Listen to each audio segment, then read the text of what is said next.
Je me suis procuré cette boîte Astral Claw Maître du Maelstrom qui est sortie en début d'année. Elle contient donc 10 raiders, 5 terminators, 10 légionnaires, 10 gardes de renégats et un Reef Captain. Alors je me suis permis d'ajouter à cette boîte un maître des exécutions. Donc c'est un achat supplémentaire, il est dans la boîte mais il n'est pas vendu avec, bien évidemment. L'objectif de cette vidéo est de convertir l'intégralité de ces figurines du chaos dans des figurines qui n'ont l'air bien moins chaotiques que ce que vous pouvez regarder. Comme vous pouvez le voir, ils ont des pics, des croix du chaos un peu partout. Ça colle pas vraiment avec l'esthétique impériale. Mais mon objectif est de pouvoir les jouer en tant que tels. Donc, voilà, celui-ci il n'est pas dans la boîte. Je vais faire des conversions. Nous allons donc commencer par le maître des exécutions. Et c'est parti.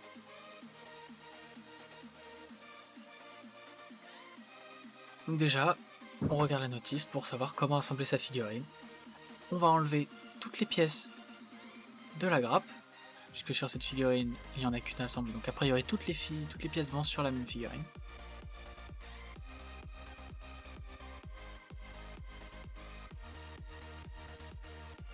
J'utilise ensuite ma lame de modélisme pour ébavurer l'intégralité de la figurine. Il peut y avoir des lignes de moulage, des petits résidus de points d'injection qui n'ont pas été coupés par la pince.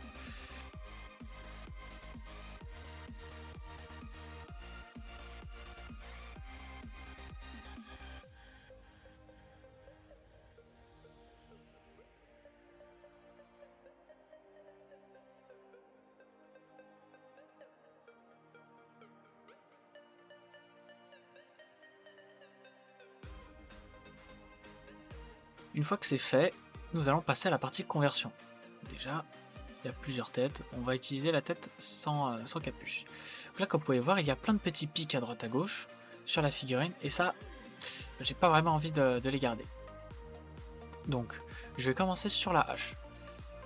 Sur la hache, j'enlève tous les petits picots du chaos, j'essaie d'arrondir au maximum les petits rebords qui sont faits en métal.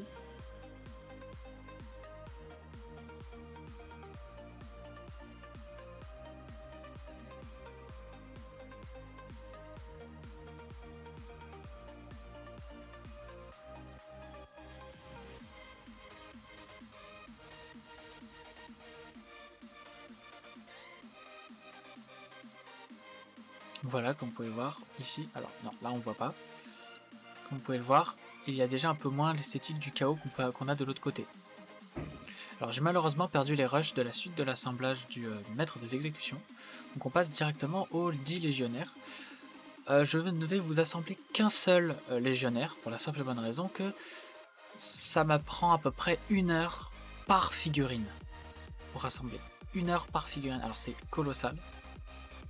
Mais le rendu final est plutôt bon, vous verrez. Alors oui, entre temps j'ai assemblé le maître des exécutions, mais comme je vous l'ai dit, j'ai perdu les rushs, malheureusement. Je vous laisse avec la musique.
Une fois l'assemblage de la figurine effectué, ce qui est l'étape actuelle, vous allez pouvoir constater avec son ami le petit maître des exécutions qu'il faut un peu moins chaotique. Il y a moins de pics, il y a moins de... Les figurines ont l'air moins agressives, plus lisses, moins rugueuses. Bon, alors le pagne a été en partie sculpté pour imiter le tissu. Mais comme vous pouvez le voir, il y a moins de pics. Bon, et le focus de la caméra est définitivement en train de partir en vacances. Mais bon. Un Space Marine, c'est bien. Plusieurs heures plus tard, bien évidemment, je me retrouve avec cette petite escouade de 10 Marines du chaos, lourdement convertie avec des pièces tout aussi bien de l'Eresidorus, comme le gantelet ou les épaulettes, et avec des têtes parfois de Space Marine un peu plus classiques. Bon, là c'est un mauvais exemple, c'est une tête de Saturnine. Par exemple, un casque de MK7. Alors il y a certains endroits, comme vous avez vu sur le backpack, où j'ai pas pu enlever toutes les marques du chaos. Mais on retrouve quand même les armes standards du chaos, comme ce bolter, avec des pièces d'équipement qui donnent un aspect plus loyaliste, notamment les épaulettes ou encore cette petite bannière dorsale qui permet d'émuler l'icône du chaos pour l'escouade.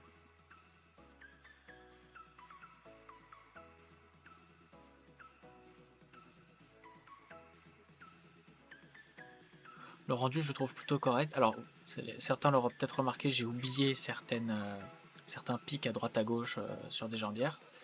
C'est possible. Bon, lui vous le connaissez, on vient de le voir. Ils sont chouettes quand même.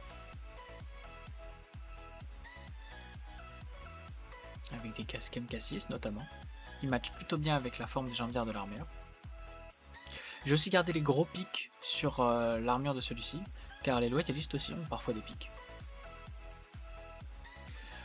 Voici ensuite les petits, les petits gardes. Mais eux, c'est comme d'habitude, hein, on joue Spaceman du chaos, on n'a pas envie de jouer du cultiste. Donc là, je vais assembler le Reef Captain et les Raiders Red Corsair assez rapidement, et on passera ensuite au soclage.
Nous voici donc à l'étape de soclage des figurines, donc elles sont collées sur leur socle avec des petits bouts de bois pour émuler des structures métalliques ou des petits rehaussements sur les socles.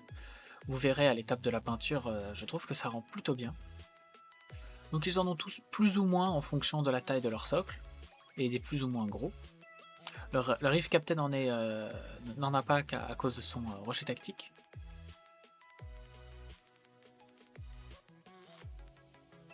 Et on va pouvoir passer à l'étape de la sous-couche.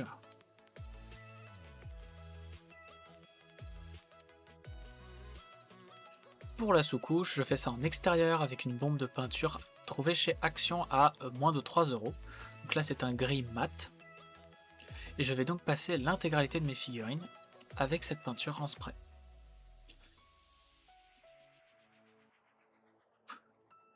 J'utilise un gant pour me protéger ma main, même si c'est pas nécessaire. L'acrylique, ça reste du plastique, c'est pas dangereux, il faut juste éviter de respirer ces bombes de peinture qui, comme une majorité des aérosols, ont des produits chimiques.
Je trouve que ces structures métalliques sont très pratiques pour sous-coucher, notamment celle-ci.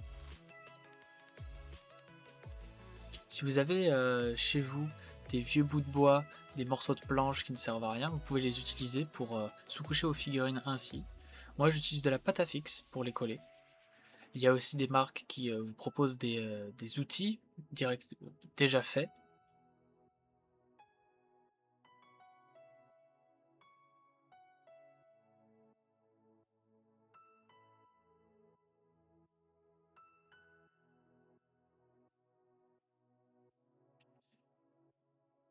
La prochaine étape maintenant, il s'agit de la peinture des Astral Claw.